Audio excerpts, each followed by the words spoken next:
Bonjour, OMX Vape. Bon, bah, aujourd'hui on se retrouve pour une petite revue vidéo concernant le Cool Fire One de chez Inokin. Voilà. Un nouveau mini mode électro non réglable, ni wattage ni voltage. Et il fait partie de la catégorie des modes avec booster de chez Inokin. Voilà, c'est un mode avec un chipset à 48 Hz, donc plutôt pas mal. Plutôt pas mal. Inokin nous habitue à de la belle qualité et il continue à le faire. Voilà, on est sur une catégorie plutôt commerciale. Premier budget, 49 euros à peu près sur tous les shops. Celui-ci vient de mon shop, vaponvape.fr. Et donc voilà, il se présente comme ça. Hop, dans une belle boîte. Inokin nous habituait à toujours faire des belles boîtes, donc avec tous les cryptogrammes, les avertissements et la fiche technique. Hop, avec bien sûr le petit QR code pour aller sur le site de Inokin où vous pouvez d'ailleurs certifier votre mode. Voilà, donc la présentation elle est comme ça. Dedans, comme vous pouvez voir, on retrouve, hop, dans l'autre sens, ça sera mieux. On retrouve donc le mode à votre droite et puis à votre gauche, donc un clearomiseur, un Nightclear 30B. Voilà. Alors, on va ouvrir cette petite boîte. Donc déjà, on va faire le détail du mode.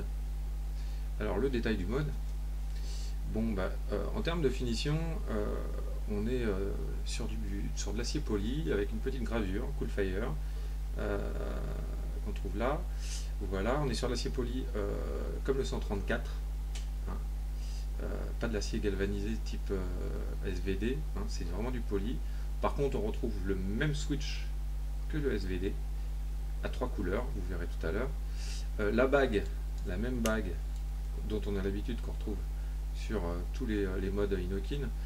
Donc il est très pratique parce que il nous permet de se mettre en 510 en égo. Très bien pour ça. Voilà, donc vous allez pouvoir mettre vos petits atomiseurs, vos petits clearomiseurs et vos grands et vos réparables. Voilà, vous allez pouvoir tout mettre. En dessous, on retrouve donc le cryptogramme CE, comme quoi il est aux normes européennes, avec 6 trous pour le dégazage de l'AQ. Donc là, on a un cap avec une bonne prise en main, des bonnes rainures. Très bien, le pas de vis, il est de bonne qualité. On a un petit plot en laiton réglable avec un tournevis. Et au fond, hop, le circuit est protégé par une bague en plastique noire. Et donc on retrouve le contact positif laitonné. Voilà, donc on a un produit qui est correctement fini. Donc par contre, c'est un tout petit produit, c'est un petit mode pour la ville, comme on dit. Il marche que en 18-350. Voilà. Alors, il y a une petite astuce, mais je vous expliquerai tout à l'heure. Donc voilà, on le monte en 18-350. Quand vous mettez l'AQ, le petit bouton s'allume. Je vais le refaire pour que vous voyez bien. Le petit bouton s'allume une fois pour dire que voilà, hop, ça s'est allumé. Donc l'AQ est bon. 3 clics, 1, 2, 3. On a le droit aux 3 couleurs, ce qui veut dire que donc le mode est allumé. Quand on appuie, le bouton est vert. Voilà, hop.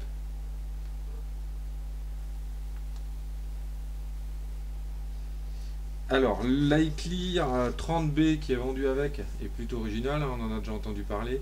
Il est plutôt sympa, il est sur une forme assez classique, mais plutôt dans les plats, comme on commence à voir un petit peu partout, comme l'aérotank, etc. C'est-à-dire proche d'une forme d'un carto, entre la forme d'un carto puis d'un réparable. Ces jolies bandes noires sont jolies, c'est le cas de le dire. C'est très sympathique. Bon, là, il est déjà rempli pour le test.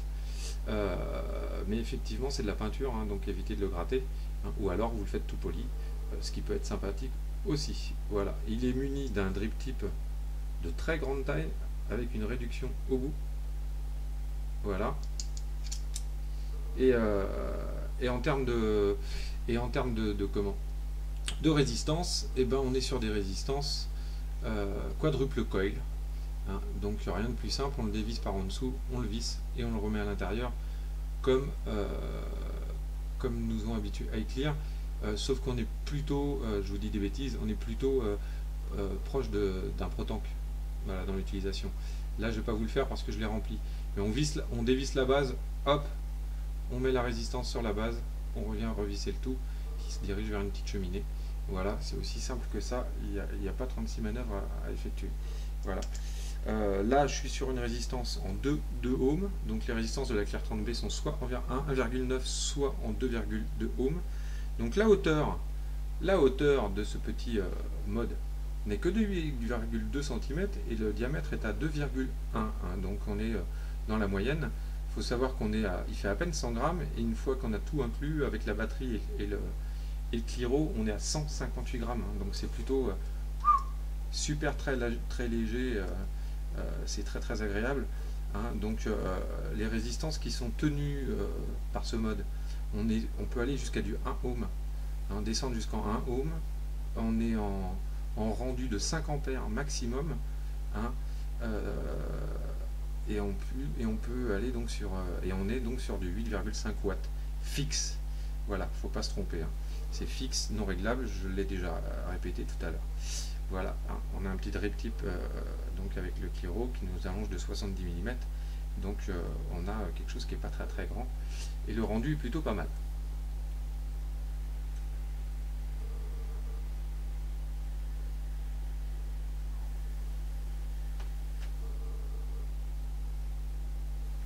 Voilà, ça fait des beaux nuages, le rendu est plutôt correct. Bien sûr, on n'est pas sur une vape du tout aérienne, hein.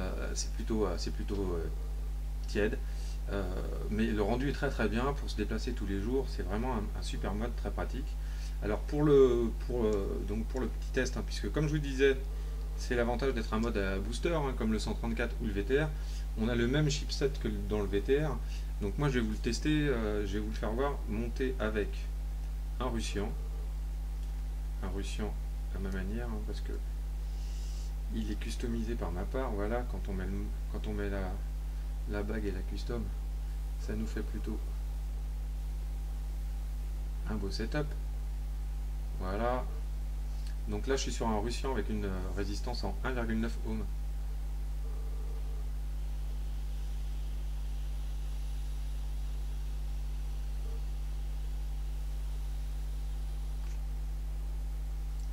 Voilà, donc il n'y a rien à dire, ça marche très bien, même avec un réparable ça passe sans aucun problème. Alors, je vais vous parler de l'astuce du jour. Et oui, parce que maintenant il y a des astuces aussi. Alors on va le remonter avec l'Eclair 30, hein, pour avoir le setup général. Il est en 18350. On peut rien faire d'autre puisqu'il est vendu comme ça, a priori. Alors, les bidouilleurs et les mécanos qu'on étude, eh ben, ils fabriqueront ce qu'il faut. Là, je m'adresse aux vapo-geeks ou ceux qui ont la collectionnite, comme tous les grands vapoteurs qui ont un peu la collectionnite. Si vous avez, je dis bien si vous avez un Vamo, un vieux Vamo, ou quelqu'un qui a un Vamo qui n'utilise pas tous ces tubes, que vous avez un ZenMax, bon bah voilà, moi j'ai trouvé une astuce. On peut le monter en 18500 ou en 18650. En 18500 comment? Donc j'ai enlevé le cap. 18500, vous voyez comment ça dépasse. Tac, on vient prendre son petit tube de Vamo qui a le pas de vis identique. On vient prendre le cap du ZenMax Mini ou le cap du Vamo, hein, aussi. En l'occurrence, le ZenMax Mini est plus petit. Tac, on a un modèle en 18500. Rien à dire, le chipset change pas et le circuit électronique l'accepte très bien. Maintenant, on veut passer en 18650. Donc j'enlève. je prends un AQ 18650. Je viens mettre le tube à rallonge du ZenMax Mini. Et là, j'ai un Coolfire One monté en 18650. Et on voit un peu mieux d'ailleurs.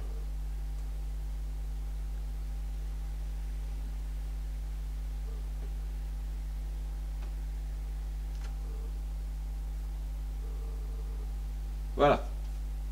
C'est pratique, finalement, pour un petit investissement. Ça reste un mode super correct. Il est très bien fini. Donc voilà, moi je vous le conseille. 49 € vendu avec un Cliro. Voilà, c'est plutôt sympathique. C'est un bon investissement. Donc je vous dis, moi, il faut le prendre, il faut le tester parce que moi je dis, c'est un bon petit truc. Et puis en plus, monter en petit, même avec un petit dripper, le dripper en 1 ohm, super pratique. Voilà. Je l'ai testé avec un dripper en 1 ohm, ça marche absolument bien, c'est très pratique. Voilà, ça revient au même que d'avoir un petit méca kické. Bon, après, c'est d'un point de vue esthétique, c'est tout à chacun, ça on est d'accord. Moi je préférais aussi le beau méca kické. Voilà, donc je voulais revenir aussi donc, sur une chose. Il va falloir se bouger, donc j'insisterai chaque semaine, et comme je le fais déjà depuis le début, il faut aller signer, l'initiative européenne et citoyenne, enfin l'initiative citoyenne européenne, voilà, pour qu'on puisse aller au Parlement. Bon, ne soyez pas désespérés après tout ce qui s'est passé. Je sais qu'il y en a plein qui sont énervés. Moi, le premier. J'ai agrandi ma communauté un petit peu pour parler de ça, d'ailleurs. Et c'est vrai que bon, ce qui s'est passé, c'est très énervant. Il faut savoir qu'on n'est que sur un texte, on n'est pas encore sur une loi. Donc rien n'est adopté. La loi, elle arrivera l'année prochaine. Ça va être voté définitivement en juin. Quand elle arrivera, la loi, il faut qu'elle passe donc en national, en France. Et quand elle passera, faut savoir que chaque pays peut demander sa dérogation et s'adapter. Le pays aussi peut dire que ça ne lui plaît pas, ce qui a été voté. Après, il y a des choses qui vont être mises en place. L'EIDUS, entre autres, la FIVAP, vont les attaquer certainement donc, au tribunal. Voilà, il y a encore beaucoup de choses. D'ici novembre, il y a 7 ICE qu'il faut signer. Donc voilà, mobilisez-vous, il faut avoir des flyers dans sa poche, il faut en donner au shop, il faut en accrocher sur sa voiture. Voilà, moi c'est ce que je fais partout, je suis un vrai sapin ambulant, mais je le justifie. Voilà, dernière chose, le VAP Expo, dans le week-end prochain, ça approche, donc allez-y. Il faut savoir que tous les adhérents à l'EIDUS ont une entrée gratuite pour le samedi, ils n'ont pas besoin de payer les 5 €, donc allez-y, il y aura des shops, il y aura des modeurs, il y aura des marques, il y aura beaucoup de choses, quelques conférences aussi ouvertes au public, donc il y aura des infos, il y aura des bornes aussi pour signer l'ICE, voilà, petite évolution dans le programme, donc faites-vous plaisir, et puis écoutez, moi je vous dis à très bientôt pour une nouvelle vidéo. Voilà, allez, sur ce,